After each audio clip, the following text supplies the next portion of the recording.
Hey guys, today we're going to be talking about the Middle East after decolonization, covering a period roughly from 1945 to 1980. These are your goals. You should be able to define all of those terms below, and you should also be able, by the end of this video, to answer those 4 questions off to the right. Alright, let's get started with a brief overview of the Middle East and some of the important factors that come into play during this period. So the big factor during this time period is oil, oil, oil.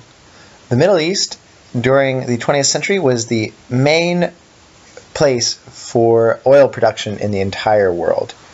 The Middle East produces much of the rest of the world's oil and exports it all over the place. And so oil was crucial to the modern economy, and if Western governments could not get enough oil, this would cause an economic collapse. Oil would also allow anybody who could control it to make vast fortunes. This means that Western companies try to control Middle Eastern oil, but Middle Eastern nation states, like the ones you see on the map there, are going to compete with Western companies and try to control this oil for themselves. That way they can use the money to develop their nation. Another important factor to think about as we view the Middle East is Islam. So Islam is the dominant religion in all of these territories you see here, and it is simultaneously a force for unity and a force for division in the region.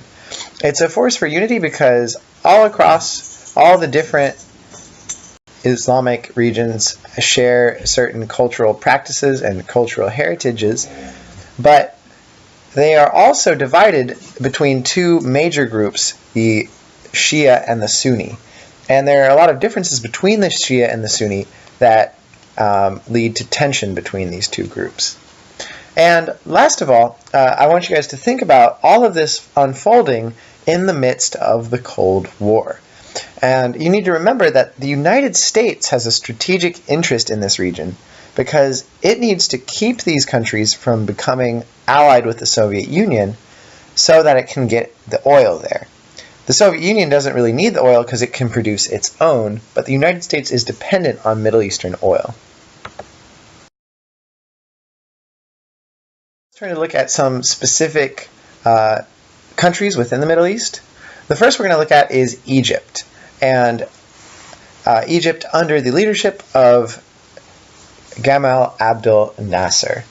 So Egypt technically became independent in 1922 from Great Britain, but it basically remains dependent on Great Britain up until the end of World War II. This all changes under Nasser, though, who comes to power in 1952, and he calls for true independence, both political and economic. And we see this play out in the Suez Canal crisis of 1956, and this is when Nasser takes control of the Suez Canal. Up to this point, Britain had retained control of the canal, but now Egypt takes control of it, and this is important because the canal is a big source of revenue for whoever can control it. Britain is, of course, unhappy about this, and they threaten war with Egypt if Egypt does not return the canal. But the United States forces Britain to back down. The reason the United States does this is because it is scared that if it does not, Egypt will ally with the USSR, which would weaken the United States' position in that area. So what you see here is that Egypt is able to play the United States off against the USSR in order to get what it wants. And this is an important strategy that Nasser is able to use to strengthen his own country. Another important idea that Nasser was famous for was Pan-Arabism, which is basically the idea of trying to unify all of the Arab countries into a single, modern, and secular nation state. This was his dream. So all these green territories you see here, these are all areas that share Arabian culture, and most of these areas are primarily Sunni. So it would seem that they had the right cultural elements to unify into a nation, a powerful, unified Arabian nation. But this doesn't actually work out in practice.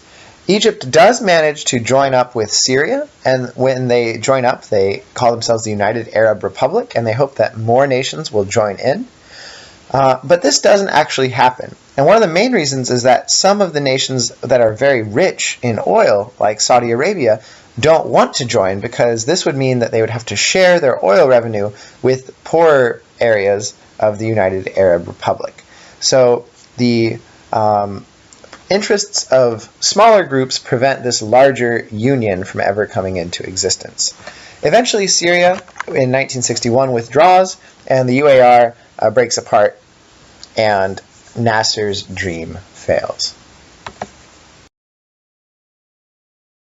Another really important thing for understanding what's going on in the Middle East in this time period is the creation of Israel. And so before World War II, Britain controlled the territory that would later become Israel. This territory is known as Palestine, which Britain took control of after the collapse of the Ottoman Empire at the end of World War I. And between World War I and World War II, Britain allows about 600,000 European Jews to come into the territory and to settle there. It's important to remember that this area is the historic homeland of Judaism, and was the area where the Jews had established a kingdom long ago in the ancient period. And so anyway, some of the Jews who immigrate to Israel are known as Zionists, and this group of Jews basically believes that the territory of Palestine should be made into a Jewish nation state, so a nation for all the Jews of the world to come and live in together. Britain doesn't really buy into this idea, but after World War II is over, Britain gives the UN control of Palestine. And after World War II, and especially taking into account the terrors of the Holocaust, the UN decides that Jewish people do need a nation state of their own. So the UN decides to split Palestine into two different countries. They're going to create a Jewish nation state of Israel and an Islamic nation state known as Palestine. And if you look at that map there, you'll see that the colored regions represented the two areas. The blue was supposed to be Israel, and the purple was supposed to be Palestine. However, things don't go quite as planned. As soon as the UN establishes Israel as a nation state, the Arab neighbors of Israel reject this plan and declare war on Israel. However, Israel wins the war and actually expands its borders. So when Israel comes into existence after the war is over, it has expanded its territory and taken over a lot of what was supposed to be Palestine. So you can see there the difference between the purple shapes and the black dashed line shows the territory taken by Israel in this war. But so most of the Arab states still refuse to recognize Israel afterwards, and they begin to prepare for a later conflict to reclaim this territory. So by 1867, Egypt feels like it's ready to try another war with Palestine.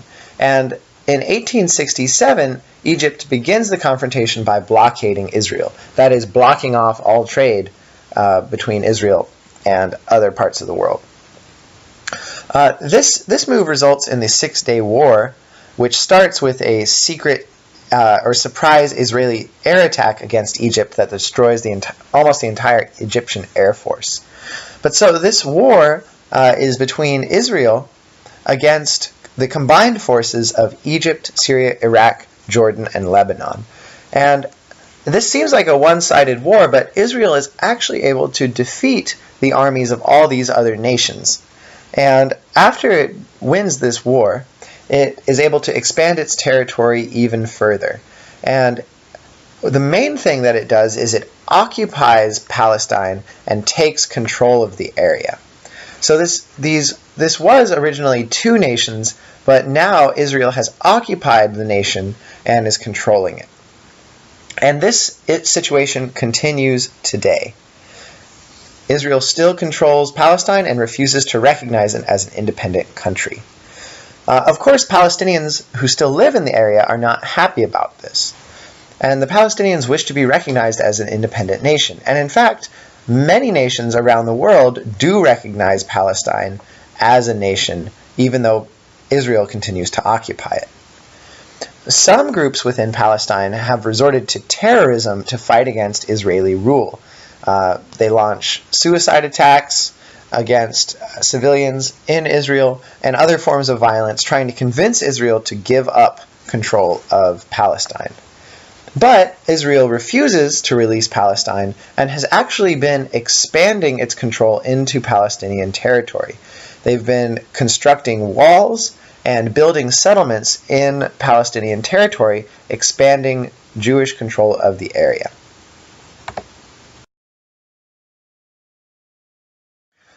Another important thing to understand in the Middle East, on top of these other two big things we've already talked about, is the Organization of Petroleum Exporting Countries, or OPEC. And so OPEC is an organization that is designed to allow oil-producing countries to control the price of oil. And it was founded in 1960 by Iraq, Iran, Kuwait, Saudi Arabia, and Venezuela.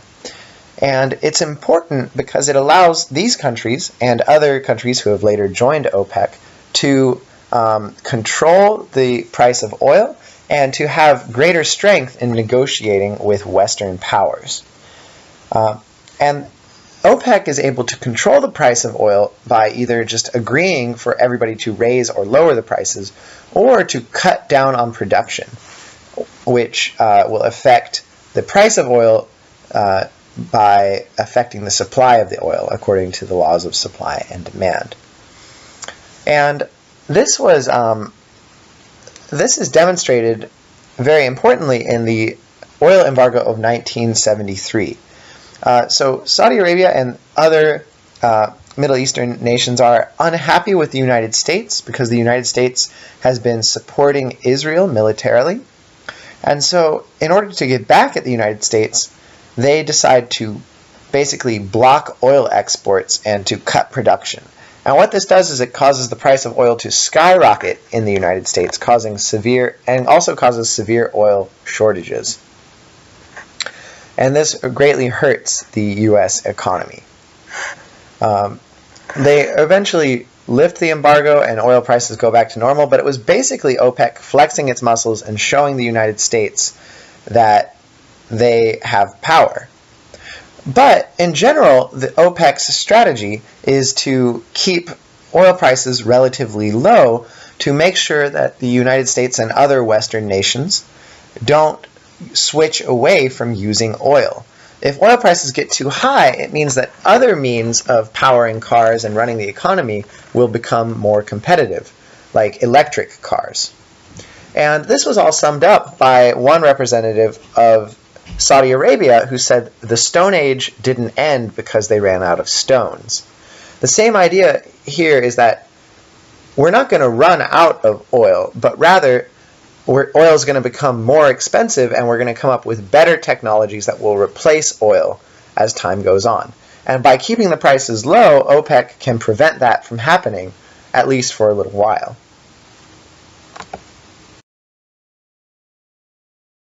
We've got the Iranian Revolution. So understanding Iran is very important today because the United States and Iran are still not very, they don't really get along very well, and this is a source of a lot of tension in the Middle East. And the roots of this go all the way back to World War II. So in World War II, Iran was invaded by the Allies in order to secure the oil fields there. And after World War II, the Allies set up a pro-Western Shah. The Shah is basically a monarch who is in control of the country.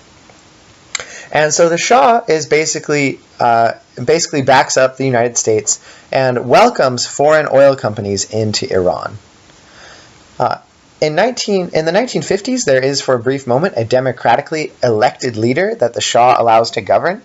And this guy basically wants to get more of the oil revenue from foreign companies and distribute it to the Iranian people. But the United States rejects this and actually intervenes to overthrow this leader using the CIA. So after this, the Shah is back in control, and he basically continues to do whatever the United States wants until 1979. So during the Shah's rule, religious groups were rising against him because he was secular and not very strictly Islamic. And also the population in general was growing unhappy because the wealth from all the oil produced in Iran was not being distributed evenly. A whole lot of it was ending up in the pockets of the Shah and his family himself, or was going straight to Western oil companies. But the common people of Iran were seeing very little of the oil wealth being spent in their country. All of this culminated in 1979 with the Iranian Revolution, where the Ayatollah Khomeini is able to lead his followers to overthrow the Shah and to establish Iran as an Islamic republic, in which they build the principles of Shia Islam into the country's legal codes. And this is how the country remains today. It is led by a religious leader, but also has certain elements of democracy built into its constitution.